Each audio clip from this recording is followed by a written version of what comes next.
Students often ask me, how does the body defend itself, both biochemically and physically?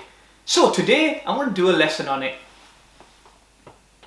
So hopefully by the end of this lesson, you'll know how the body protects itself from pathogens. By the way, a pathogen is a disease-causing organism. For example, Mycobacterium tuberculosis is a pathogen because it can cause a disease.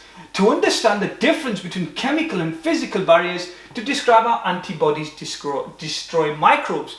Okay, now, my first question to you is, how would a person get better from a disease? Pause the video, see if you can answer it. If not, hear me out. Okay, the immune system defends our body from pathogens. The most important part is the white blood cells. They patrol your body like policemen looking for unwanted microorganisms. Today you'll have a better understanding on how they carry their job. Okay, my first question to you is, how does your body defend itself physically? On a physical note, how does it defend itself? Stop the video, let's see if you know. If not, hear me out.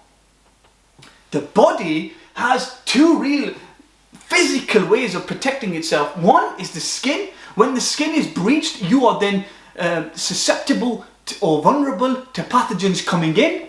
Okay, that's my daughter, by the way.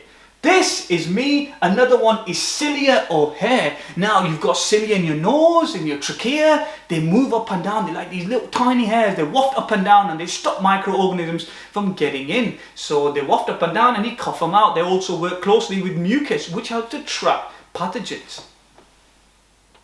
Okay, how does your body defend itself using chemicals? Again, stop the video if you know the answer, or just shout it out to me. I wish I could hear you. Now, two ways it protects itself chemically is by the acid in your stomach. That is extremely powerful. That can actually digest metal and have a massive effect on metal. We know how acids and metal react. And also tears, because tears contain lysozymes, and lysozymes are very strong hydrolytic enzymes that can destroy microbes. Okay, now what I'm going to do now is I'm going to explain to you how the human body defends itself using white blood cells. Now it's important to understand there's some immunity that you're born with, and there's some immunity that you acquire. T and B lymphocytes are not innate immunity. You're not born with them, you acquire them. Okay, let's have a look at this and I'll explain. This over here is a white blood cell. This is a pathogen. We don't want that in our body. So what does a pathogen do? It says, oi, you're going down. So the B lymphocyte or the lymphocyte detects the pathogen. First it has to find it. Step 2, the lymphocyte produces antibodies to fit the pathogen. Now I must tell you, this process takes a little bit of time. Okay, so what happens is the white blood cell produces antibodies. Them antibodies quote around or go around the pathogen surface, and the pathogen surface is called the antigen surface. It then quotes it, marks it, and then sends it for destruction in a phagocyte. A phagocytosis is just a pure engulfment of the pathogen. It's a bit like a police and a robber. The policeman finds the robber. The policeman finds some handcuffs. The handcuffs go around the criminal and the criminal is sent to jail. It's a bit like that.